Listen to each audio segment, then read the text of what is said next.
Hi, I'm Tessa, a veteran educator working in the field of special education. And I'm Kim, mom of 2 autistic boys and a late diagnosed autistic person myself. And welcome to Totally Over the Spectrum, where we dive into embracing autism through understanding and support. Welcome to episode 28, and we're talking about autistic elopement prevention tips. So last week we talked about the behavior and some strategies on dealing with the behavior and teaching strategies. And today is about what do you do in the meantime? In essence, Peter-proofing the home. That is what I call it, Peter-proofing. Okay. All right.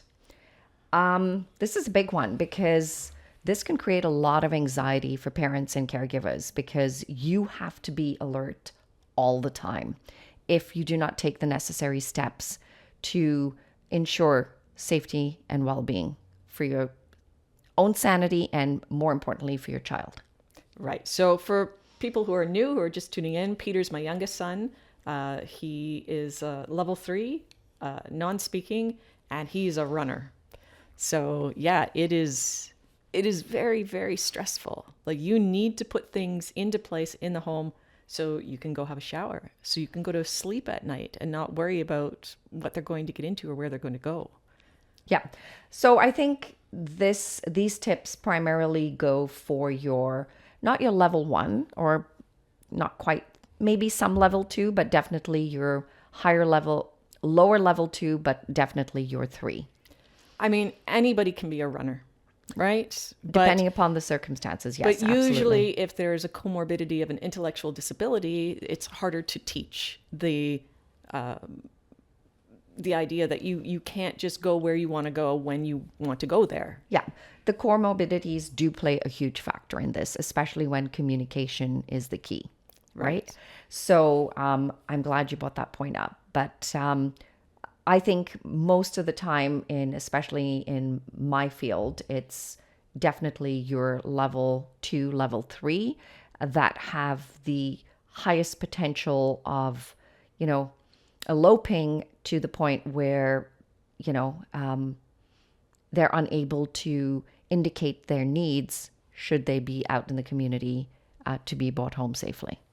Right. And you're right. That's sort of their stage of development, because my oldest son, Alex, level 1, very, very verbal. But when he was younger, he did leave. He did leave the home on his own because he wanted to go to the park and he didn't know that he had to ask.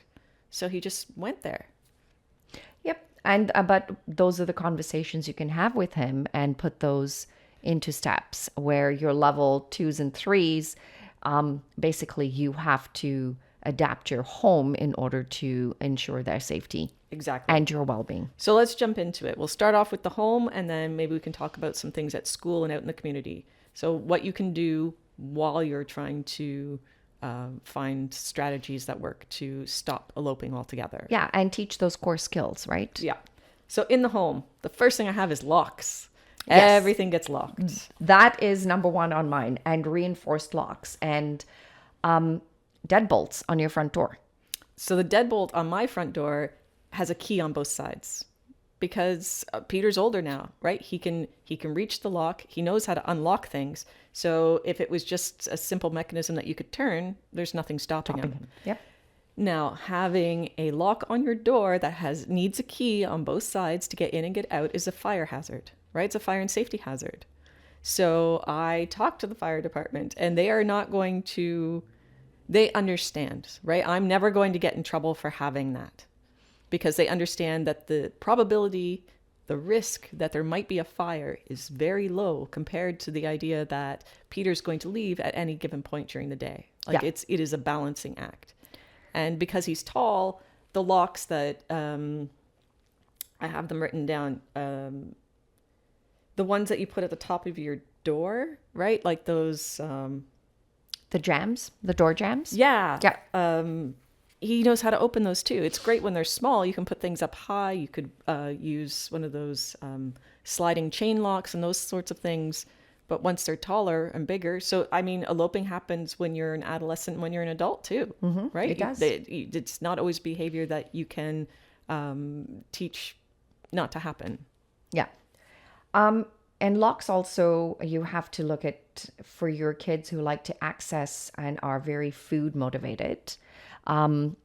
You're going to have to look at locking all of your kitchen cupboards. And when they're younger, you can pretty much use your baby proof items, like the secure latches with, the double loops, which make it difficult. But once they get older and stronger, then the need to access those items in a kitchen cupboard are so great that they start becoming destructive. So, the baby proof ones do not work effectively. So you're going to have to look at investing in some locks in your home in order to keep your food safe and secure. If you are in a house or a ground floor apartment, things also get a little more complicated because now there are windows. Yes. That they can crawl out of. I mean, Peter once climbed out of the second story window of a house onto a flat roof, and I saw him starfish on the top of a skylight, looking down, grinning, of course, because this was fun, looking down. So I'm looking up at him in the skylight. And the window was too small for me to be able to crawl out of. So I had to go over to the window and call him, and thankfully he came over and I could lift him back through the window. But you can get window locks, right, that actually screw down into the window ledge so that they can only open a certain amount. Yep. Right? And people don't understand exactly how much thought has to go into making sure that every single possible exit point needs to be covered, because they will find it. And those limited opening windows are often found in schools as well as hotels and other environments. Usually when you put a lock on something, it is easy to open inside, but it's to prevent people from getting in. So when it's the opposite, it's to prevent people from getting out. You need to look at things that can't be easily opened. Yeah, I agree with you. Yep. Again, poses a fire hazard. So I carry keys on me all the time. They're constantly in my pocket. So if anything happens, I can leave quickly. And while they're in a younger stage, and you can also put in alarms on your doors and windows to trigger. And this is also a really good deterrent, because a lot of times this activates the sensory overload for a lot of kids with that don't like the sound, right? So it becomes a natural barrier, and they avoid it only because it creates such a loud pitch that is, really, it makes them squirm, literally. Right. Or it could be the opposite, where they really enjoy the sound. They enjoy the whole chaos of it. I mean, Peter's pulled fire alarms at school. Can't say it doesn't happen. It's not as often. Yes. But it's more, I would say, kids don't access that only because they don't like the sound. Yeah, usually. And in the last episode, we also talked about personal tracking devices. Yes. Which they could wear around the house as well, which could alert you if they leave the premises. Yeah. So your GPS tracking devices are great. And that information is available on our previous episode. Yeah. Peter won't wear those at home, though. When he gets home, that has to come off, because he doesn't actually enjoy having the watch on himself. So, but he tolerates it because the preference of being out in the community and investigating is so much more enjoyable for him, and it's such a high priority that he's willing to endure something that is uncomfortable to him in order to access that. Yeah, like socks. Yep. So I think that is home pretty well covered. Yeah. So I wanted to talk about things that you can put in place at school. You might think that school has got it covered. Not necessarily. As a parent, you still need to make sure that people are paying attention. And for Peter, he's an opportunistic runner. So every time I have a new person involved, or even if he's gone a long period of time without running, people tend to relax their safety and let their guard down. Yes. Yep. So, and I was always saying, you need to stay on top of it, because as soon as you let your guard down, he's going to know. He is opportunistic. He will see that opening and he's going to take it. And he has, and he did.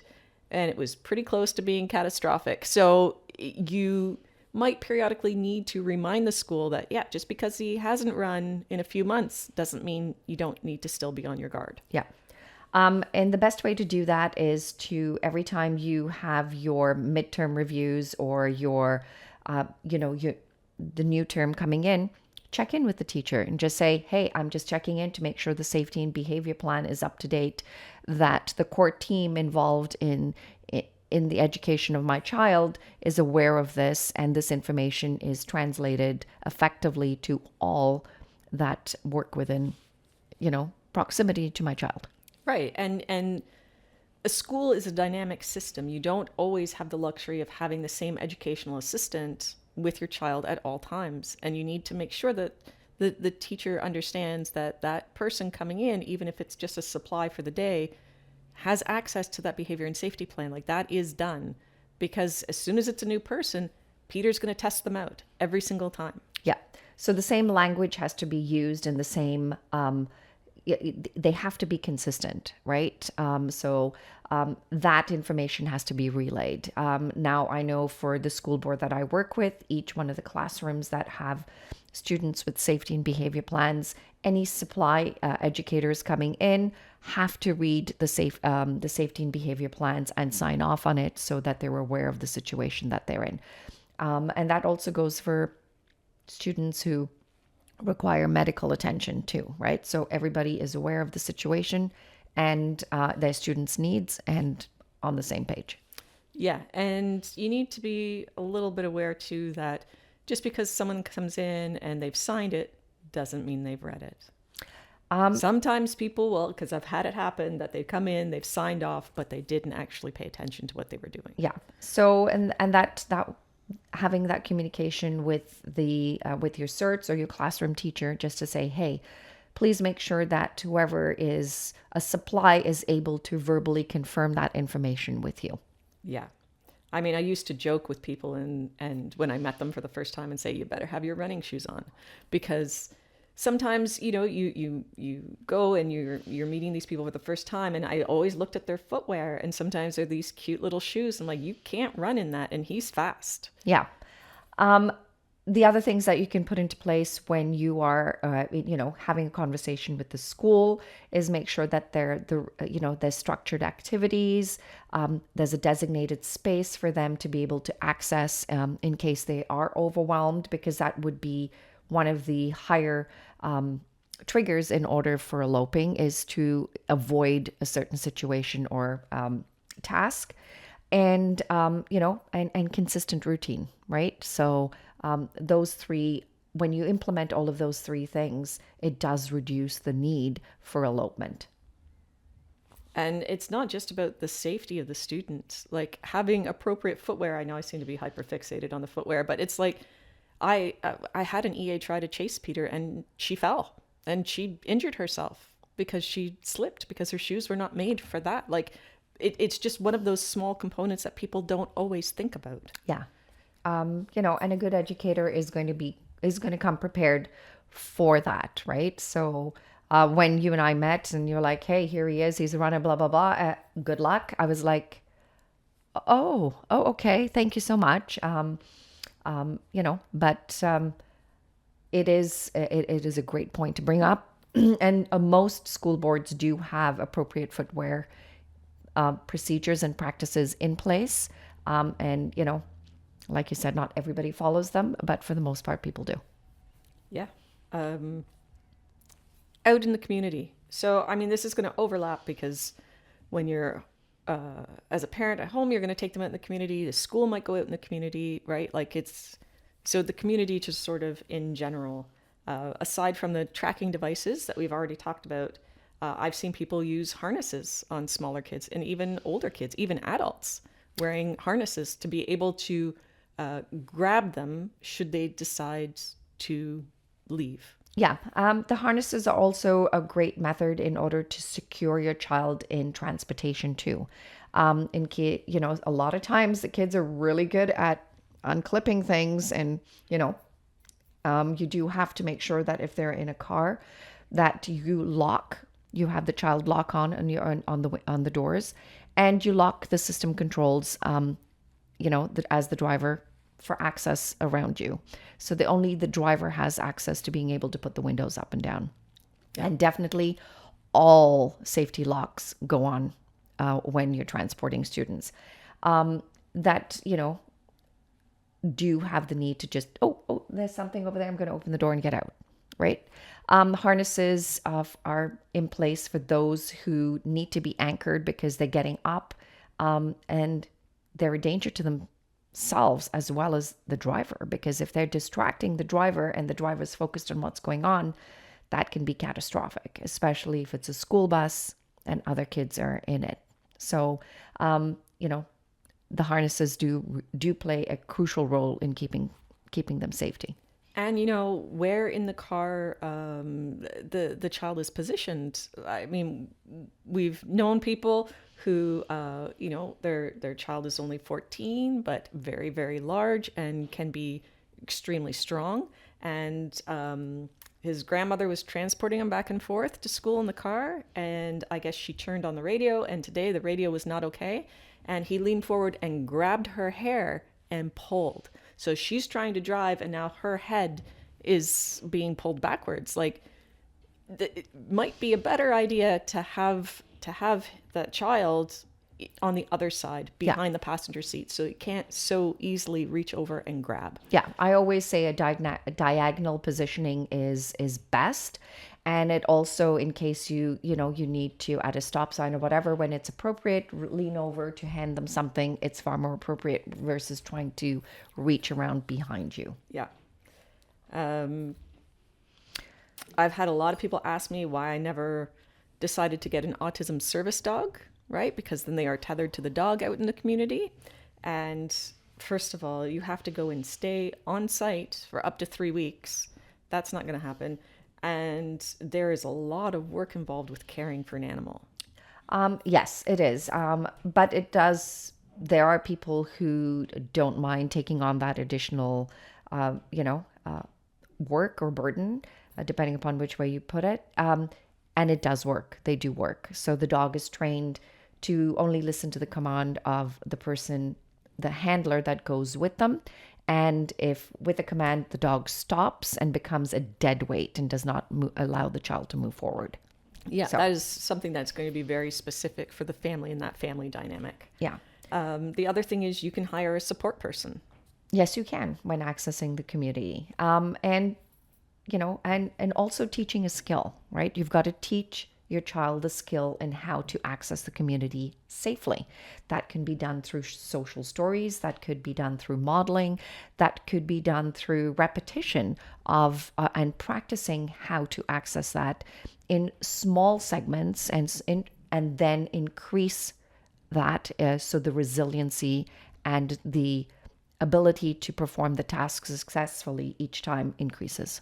Yeah, and that's all about what our previous episode focuses on. There's all of those good strategies. Yeah.